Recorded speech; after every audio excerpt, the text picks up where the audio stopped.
Bismillahirrahmanirrahim. Dear students, today we will learn about the giving bedpan to the patients. My outlines are at the end of this lecture, the students will be able to discuss the aims of bedpan, introduce the process of giving bedpan, discuss the materials used in bedpan, and explain the procedure. Introduction is bedpan is a container used by the patients on bed for passing urine and stool. जो बेडपैन हमारे पास है वो एक container होता है जो कि patients के लिए यूज़ किया जाता है. जो बेड रिडन पेशेंट्स होते हैं उनके यूरिन और स्टूल पास करने के लिए कंटेनर यूज़ किया जाता है. ये पेशेंट्स जो कि मूव नहीं कर सकते या फिर उनको फिजिशियंस ने इंस्ट्रक्ट किया होता है कि वो बेड से मूव नहीं करेंगे या कि उनकी स्पाइन इंजरीज हुई होती हैं या फिर इस तरह की इंजरीज होती हैं, लेग इंजरीज होती हैं या फीमर बोन की इंजरीज होती हैं, तो ऐसे पेशेंट्स को इंस्ट्रक्ट किया जाता है कि वो बेड से बिल्कुल मूव नहीं करें, बेड रिडन हो जाते हैं. तो फिर उनको कहा जाता है कि वो एक कंटेनर यूज़ करें जो यूरिन और स्टूल पास करते हुए. तो इसके लिए क्या किया जाता है कि जो नर्स होती है वो गाइडेंस देती है अटेंडेंट्स को या फिर नर्स खुद ये काम कर रही होती है.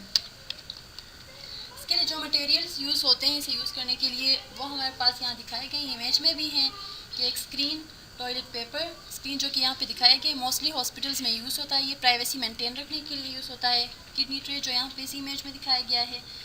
बाउल ऑफ वाटर, यहाँ पे बाउल्स भी दिखाए गए हैं जिसमें पानी होता है. साथ में फॉरसिप्स यहाँ पे रखे गए हैं, ठीक है. और पेरिनियल केयर ट्रे भी यूज़ होता है इसमें.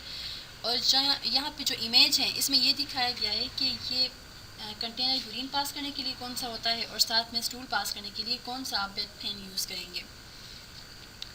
प्रोसीजर क्या है इसका? पहले तो ये कि आप पेशेंट को इन्फॉर्म करेंगे इस प्रोसीजर के बारे में, ठीक है. उसके बाद आप प्राइवेसी मेंटेन करेंगे. प्राइवेसी मेंटेन करने के लिए आप क्या करेंगे, अगर वार्ड में दूसरे पेशेंट्स भी हैं तो आपने स्क्रीन सामने लाना है. जो ग्रीन कलर का या ब्लू कलर का जो स्क्रीन होता है वो स्क्रीन आपने पेशेंट के अराउंड लाना है, उसे कवर करना है, ठीक है. देन आपने जो बेडपैन है उसे कवर करना है क्लॉथ के साथ या मेटल कवर के साथ. आपने फिर क्या करना है कि इंस्पेक्ट करना है कि वहाँ पे कोई इंजरीज या कोई ज़ख्म वगैरह तो नहीं है, कोई वो ड्राई है कि नहीं, ठीक है. और lift the bed cloth and fold down आप higher and remove the waste clothing. तो आपने पेशेंट की जो बेड है उसे लिफ्ट करना है, उसकी जो क्लॉथ्स वगैरह बैक साइड से वो ऊपर करनी है, वो फोल्ड करनी है ताकि जो बेड लिनन है और पेशेंट की जो ड्रेस होती है वो ख़राब ना हो, ठीक है. तो इसलिए आपने क्या करना है, वेस्ट को बिल्कुल आपने एम्प्टी करना है. किस चीज़ से? क्लॉथ्स आपने वहाँ से रिमूव करने हैं. लेकिन ये पेशेंट की प्राइवेसी को आपने मेंटेन करते हुए ये सब प्रोसीजर करना है. आपने पेशेंट को कहना है कि वो अपनी नीज़ को फ्लेक्स कर ले और प्रेस करे हील्स को अगेंस्ट द बेड, ठीक है. At that time place your hands under the patient pelvis. आपने उसी टाइम क्या करना है कि अपना हैंड पेशेंट की पेल्विस में रखना है, बैक साइड पे उसे सपोर्ट देने के लिए, ताकि पेशेंट की जो हिप्स हैं वो थोड़ी सी ऊपर हो सके.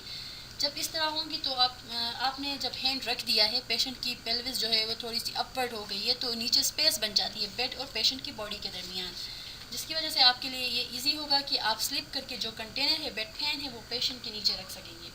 Make sure the bedpan is in right position for the patient. और आपने ये मेक श्योर करना है कि जो बेडपैन आपने रखा हुआ है उसकी पोजीशन ठीक है. ये ना हो कि जो बेड लिनन है वो ख़राब हो जाए. Leave the patient for some time.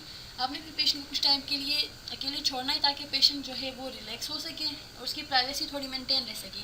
लेकिन इतना भी नहीं कि आप बहुत ज़्यादा टाइम तक दूर रहें और पेशेंट के यहाँ पे टिश्यू की इंजरीज हो जाएं. When pan is removed, turn the patient on his side and clean the area and wash.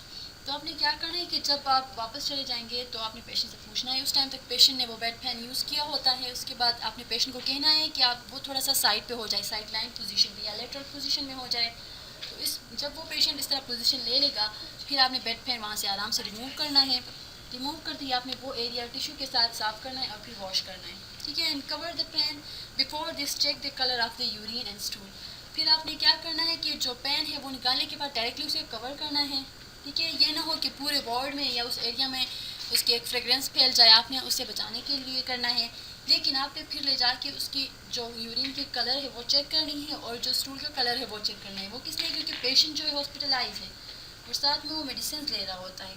अगर कोई इंजरीज हैं या इंटरनल इंजरीज हुई हैं कुछ भी है, अगर उसमें चेंजेस आ रही है, यूरिन की कलर चेंज है या उसमें ब्लड आ रहा है या स्टूल के साथ ब्लड आ रहा है, तो आपने ये मेक श्योर करना है कि कोई इश्यूज़ ना हो इसमें. अगर आपको कोई इशू दिखाई दे रहा है तो आपने आके फिजिशियन के साथ उस एबनॉर्मलिटी के बारे में डिस्कशन करनी है.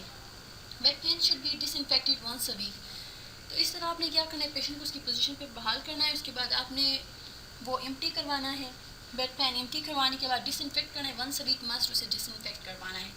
Remove the gloves and clean your hands after the procedure. तो हमें ये पता होना चाहिए कि इस प्रोसीजर के बाद हमने अपने ग्लव्स रिमूव करने हैं, लेकिन कोई भी प्रोसीजर हम जब कर रहे हों तो उसके लिए हमने पहले ग्लव्स पहनने होते हैं।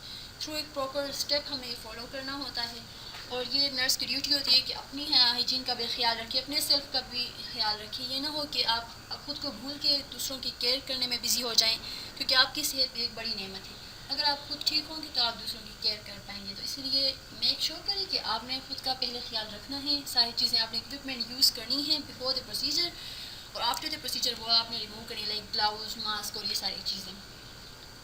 And this is the end of our lecture. I hope so that students कि आप लोगों ने लर्न किया होगा इस हवाले से। Thank you so much.